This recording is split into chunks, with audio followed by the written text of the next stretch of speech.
Many people hear generational wealth and think it's something unattainable, reserved for the ultra rich. Something we'd all love to have, but it seems out of reach. Well, I'm here to tell you it's not. The problem is when we hear generational wealth on YouTube or social media, it's discussed as if it's a goal or some number that we need to achieve and then just pass down to our children. It's made to feel like it's this huge unattainable thing, some really crazy out of reach $1 billion thing. The only number that really is relevant is the money you need to live the lifestyle you want to live and then cover your bills. To get there, we need to build a system where money makes enough money to support your lifestyle.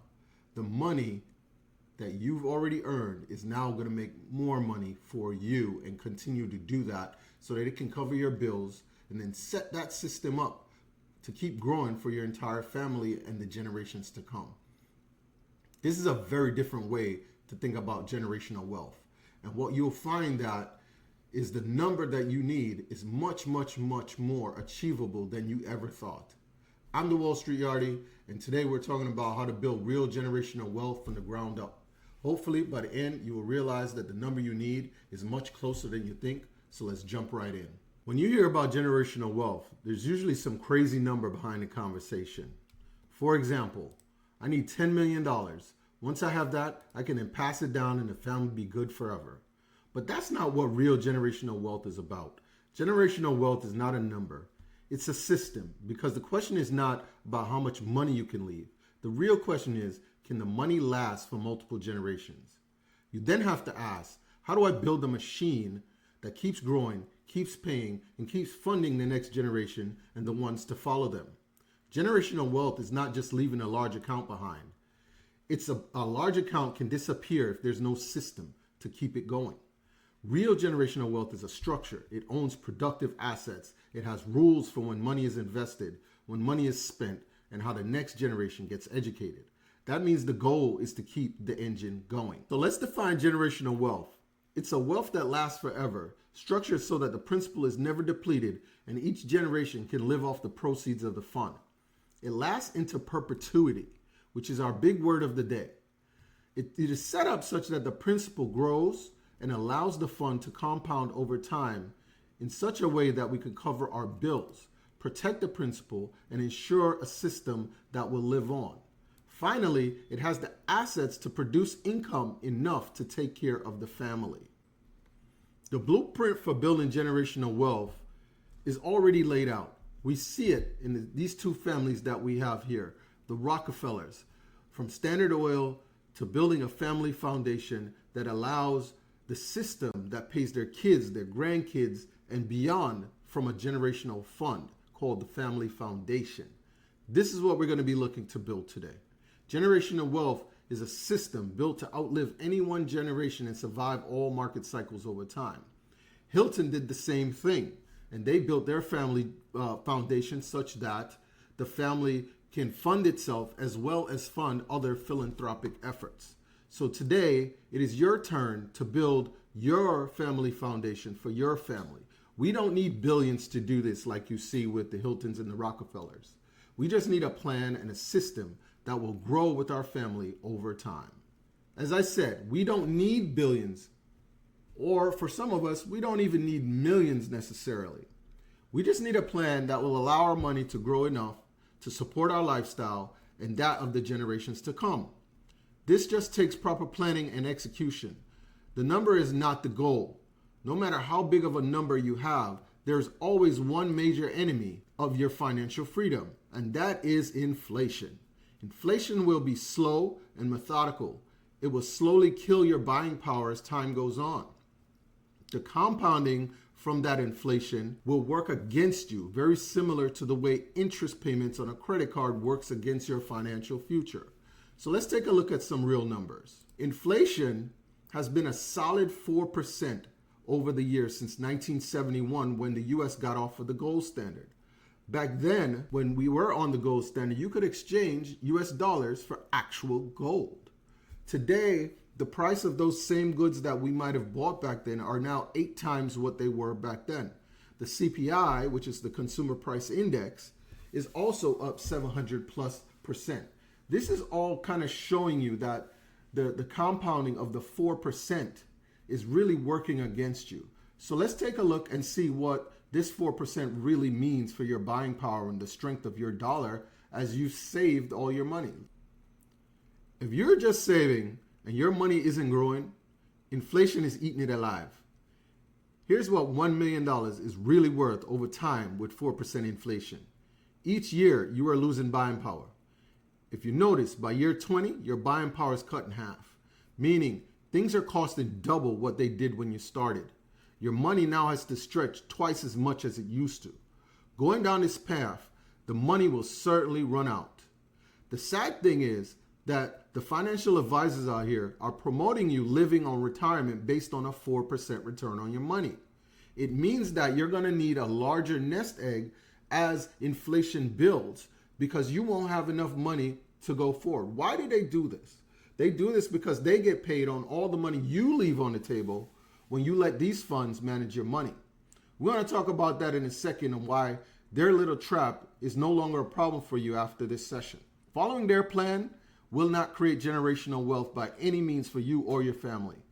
Because the bottom line is this: each year we need 4% more money than we did last year just to continue the lifestyle we have. Hear me again. We need 4% more money than we did last year just to break even. If your money isn't growing by at least this much, you will run out. It's just a matter of how long it takes before the pile of money is gone. This is probably the number one fear for all retirees, is that they run out of money before they run out of life. And this is why just having a pile of money isn't enough. We have to figure out how to beat this monster of 4% inflation, which can be higher in some years, like we had just after COVID. The two most common ways people try and save for the future is a high yield savings account and or to buy stocks with dividends that can be reinvested. So let's break these down and see what you should expect. With a high yield savings account, things are looking good right now. There are several products like the one from Ally or American Express or Capital One, and there's a few other banks paying anywhere between 4 and 4.5% annually return on the money you put in your account. Well, that sounds all well and good until you look back and realize that before all the interest rate hikes that we've had post-COVID, they were paying less than 1% on these same accounts. So this strategy is not one that will survive over time and is at the whim of the Federal Reserve rates. So you're not even in control of how this rate continues into the future and ensure that you could still get 4% 2, 5, 10 years from now. The second way folks look at this is, and their advisors look at this, is that they try to find stocks that are paying dividends. Stocks like Coca-Cola or Walmart, Procter & Gamble, so on and so forth. They pay a dividend from the profits that the company makes. But if you look at these so-called dividend kings, most of them don't pay 4%. In fact, only 2 in my research even pay over 4% consistently. I'll list these in the description so that you could do your own research. But the dividends is not going to be enough. Outside of a real estate investment trust or what some call a REIT, any companies higher than 4% on a dividend is probably high risk, and they have unpredictable swings. So you're not sure if the stock is going to grow or if it's going to drop. So now you're losing equity. The dividend might not last because the profits are not stable. And with the REIT, you have to know what the REIT is actually investing in or buying as part of the REIT. If you buy a REIT that is investing in shopping malls, for example, this is a dying sector. If you've gone around the US, you know shopping malls are not a thing anymore, right? So if you're getting into a REIT, which is a real estate investment trust, and they're buying shopping centers, you might not want to be a part of that because that might not be a good long-term investment. So you have to be very careful there. So again, there's a lot of risk going into picking those REITs or those companies so that you could get the return that you need. Neither of these strategies seem to consistently beat the 4% inflation hurdle we have to overcome. Now, back to the financial advisor conversation for a second. We're taught to either just buy a mutual fund and let it run over time, or I even have people tell me about their guide that does investments for them. The problem with these options is if you give your money to someone to manage it, it always comes with a fee. Many mutual fund fees, even the low cost ones, average about 2% a year for the fee. Then there's the private money manager that might just charge you 1%. If we are starting the game down 4%, these fees make the hurdle even higher. Simple math tells us that with a 1% fee, we now need 5% to return every year just to stay in the same place and break even.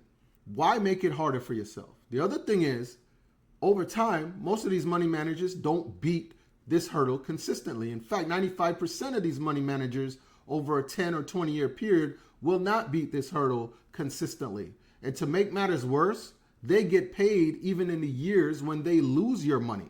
So now you're going to be down even more and your compounding is now going in reverse. For me, I say no thanks. So what do? We have to flip the script. We have to take control of our money. We need to become the money manager. Then instead of trying to save a magic number and hoping it lasts, we build a system designed to grow faster than inflation and with as little fees as possible.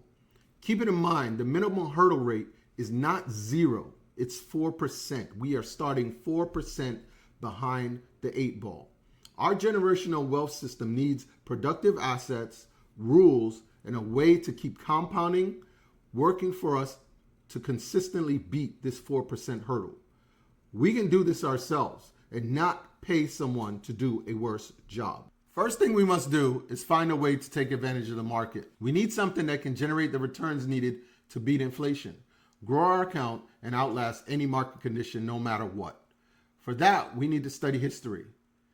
We will do that by looking at the market, defined as the largest companies in the US, commonly known as the S&P 500. The S&P 500 started back in March 1957. Since then, it's returned 10.75% annually, with dividends reinvested over this time. With the start date of 1957, this means that the S&P 500 has outlasted all market crashes we have seen in modern times. We know it's a survivor. The S&P 500 is considered a traditional index fund, one that tracks the 500 member companies that make it up. $100 invested into the S&P 500 back in 1957 is now $117,500 in 2026.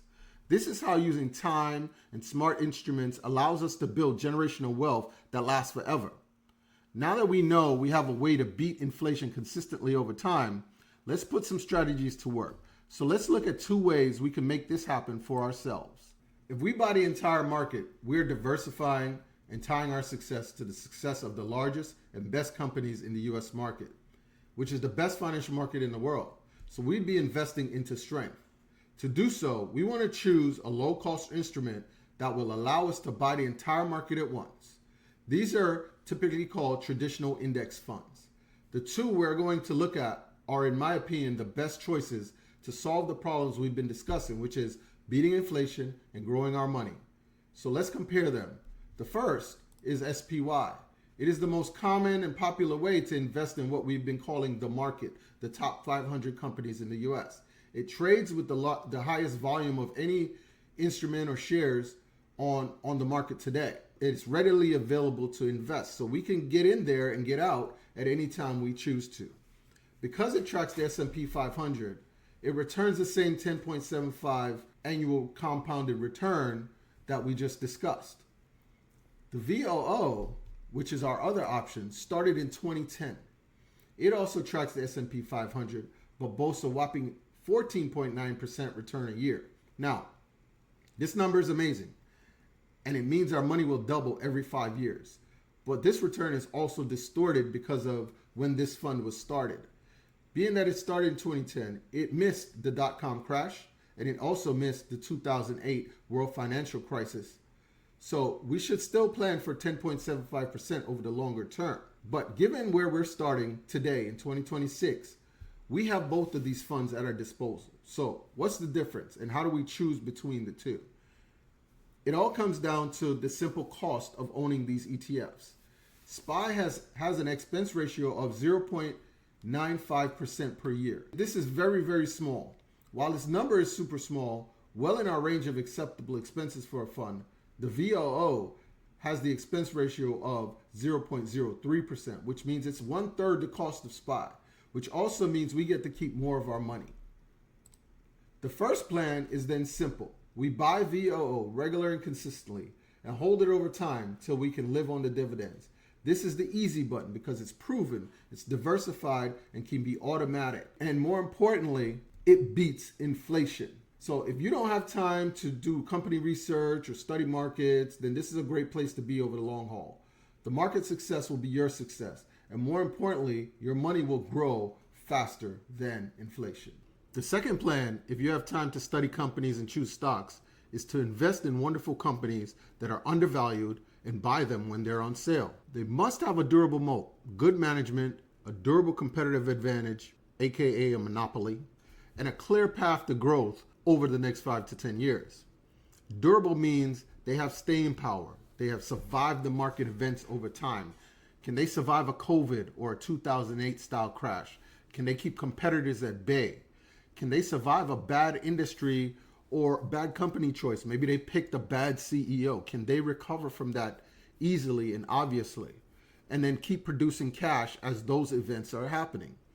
Lastly, the path to growth has to be obvious to us in the next 5 to 10 years. We should know as best as we can that they will be making money in the future. When we find a company like this, we will then wait for a price that is below what the business is worth and based on fundamentals and growth protections to take advantage of when Mr. Market is being irrational. We're not chasing hype. We're not having FOMO, fear of missing out. These are companies we know and we will truly love. And these businesses make money. That is the key. They have to be earning and making money. This is what we call disciplined investing or disciplined buying. And one point to make real quick, obviously wonderful companies aren't always on sale. So there will be some patience involved in this part of the plan. However, while waiting for your companies to go on sale, we could park the money in VOO, which we just spoke about, or V-bill, which is the 0 to 3 month U.S. Treasury bill. It's a short-term U.S. Treasury bill that will pay a good return on your interest, so it's not just sitting idle and getting eaten up by inflation. These are both liquid, and we could trade in and out of them as we need to so that when our wonderful company does go on sale, we could quickly take our money out of these funds and put them into our wonderful companies. Now, you might be asking the question, how would I know if the company is on sale? Where can I find that information? Well, the easy answer is you can find evaluations for all these companies in the S&P 500 plus many, many more on wallstreetyardie.com, where we have over 2,500 companies evaluated with their fair value price, their on sale price, as well as some market analysis so that you can understand who they are, what they do, and whether it's a match for your investment style. While holding idle cash in VBIL till our wonderful companies go on sale is a good strategy, you can also choose to be more active. And using the price of our wonderful companies compared to their sticker price, we can then use option strategies to get paid while we wait and ultimately lower the cost of owning the companies we love. At this point in the journey, options becomes a tool for us to buy our wonderful companies and enhance our returns. The first strategy is a cash secured put. This is where we would sell a put and then get paid to wait until our buy price comes around. By selling a put with a targeted annual return of 20%, we get to draw in more income. We can then use that cash that we collected from the market to buy our wonderful company and possibly get free shares. This is the first step in the wheel strategy, which we'll be teaching soon on the channel. The second choice is to use a leap to buy the right to own a stock at a certain price. This is a long-dated option with expiration dates more than a year away, giving us time for the stock to work in our favor. Using leaps allows you to control the position in the stock for less than what it would cost to buy the shares outright. You can use any appreciated value from that leap option to help buy the shares at your strike price, which could be then lower than the current price of the stock. Lastly, covered calls come into play once the stock has made a big move. This is now where the stock might be considered overvalued. This is when we start to weigh the risk of continuing to own our shares, or we could then use a covered call to collect even more premium at another 20% annual rate of return on top of the return we already got the stock from owning the shares. The goal here is disciplined compounding with wonderful companies, not gambling with the family fund. We discussed these and a few more on the Wall Street Yardie blog, so check that out at www.wallstreetyardie.com. So now we have two choices. One yields 10%, The other yields 20%. We have now flipped the script on inflation and the financial industry so that we can take all the portions of our earnings. This is how we flip the script to build generational wealth. When we look at this table, we see savers are losers. If you're just saving your money, over time, inflation is going to eat it away.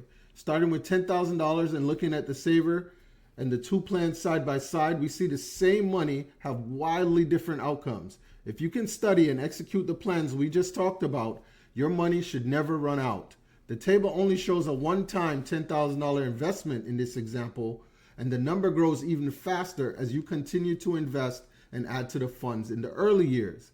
If you invest $10,000 a year for 10 years, then your basis is $100,000, and these numbers will then grow accordingly. So now that we see where things are going, let's talk about how we fund this and get the ball truly rolling. All right, so let's talk about how we fund it. This is real simple. The idea is that you pay yourself first. The amount we pay ourselves uses a simple rule: 12.5% of your gross pay each payday. This is 1 hour out of an 8-hour workday. So you're going to pay yourself the first hour that you work every single day. This is the main concept from the book, The Automatic Millionaire by David Bach. The link will be in the description, so check that book out. It's very important. Before you pay any bill, and before life tries to take your money or get in the way and you have some crazy emergency, you must pay yourself first. That money then goes into the family fund. So now that we have the cash to start, you can execute on one or both of the plans we just reviewed. If you use the VOO route, this can be a scheduled automatic buy on every payday. If you use the WSY route, you're going to set that money aside and put it into an account so that we can wait for our wonderful companies to go on sale. Then when we deploy it, our wonderful companies will hit the right prices and we'll get in with a margin of safety and we'll be able to take advantage of the market. It's going to take some work, as is the case when building anything worth having. All right, so what does it actually look like? Let's put some numbers behind this to help make it real. You're going to start with your budget, as you are the root of your generational tree. For this example, however, we're going to take the average American salary. What I'm showing here is what the plan would look like if you save 12.5%, just as we discussed earlier, and what the portfolio needs for you to be financially free, making $70,000 a year from your money. First thing you notice is simple. Double your return, and you need half the money to start. From a time perspective, a 20% return saves you 9 years, and you would be making $14,000 a year more than your target income of $70,000 a year. There are 3 inputs to consider when you're investing and putting your plan together. There's time, rate, and the starting amount. Each one of those will affect the plan. For example, if you start with more, you get there faster. If you can increase the return, it will also reduce your time. Time is the one we have little control over. We never know how much time we have left, but this is about generational wealth. So passing this knowledge on to the next generation is going to be key. Now, for those of you that make less than $70,000 a year, I'm going to tell you that this plan is still for you because, as we said at the beginning, the number you need is not a fixed number. It is your relative number to your expenses, your bills, your lifestyle. This is the only thing you need to do is create a budget so you know what your expenses are. The expenses becomes your first target, not this $70,000 I'm showing here. The way out of the rat race for all of us is to ensure that our money makes more than our expenses, period. This is a true rich dad, poor dad concept. If the bills are paid, you are free to do whatever. You will find that you can reach this point where your investment covers your expenses a lot faster than someone with a much bigger expense line. Spending like that, then you can get financially free much faster. Financial freedom and generational wealth is actually easier to achieve if you have a smaller expense budget. You just need the knowledge and the tools to achieve it. This is always the name of the game. Keep expenses low, grow your money so it can make more money. And I showed you 2 ways how to do that already. Now it's time to learn and master those 2 ways and get out of this rat race. Once your expenses for the month are paid, then you are free to do whatever you want. What you want to do is you want to take your budget, put it in ChatGPT or Claudette, ask it what your principal would need to be to make the number each year, given a 10% or a 20% return annually. I'll even drop the prompt in the description so you can copy later. You just need to insert your expenses. Remember, generational wealth is not a number. It's a system that grows your money so that it never runs out. The family fund needs rules and a foundation before it needs heirs. The system must answer these 5 questions. How does the money come in? How is it invested? How long does it take to compound? What can then be distributed? And lastly, how does the next generation learn the rules so that the money never runs out? This is how a bag of money becomes a machine. The money is not just passed down, it's the process that is passed down. To build generational wealth, all you need is a system that beats inflation by growing faster than 4%. Eventually, the account becomes large enough to fund your financial freedom. Once that system is stable, you can formalize it into a family fund, a trust, or a foundational structure that follows the same rules and pays the next generation without killing the engine. But the last part matters the most. Teach your kids how money works. If they do not understand the system, they will only inherit a pile of money and will not understand how to keep the system going. Don't just leave a pile of money. Leave them a system. I'm the Wall Street Yardie. Link me in the comments.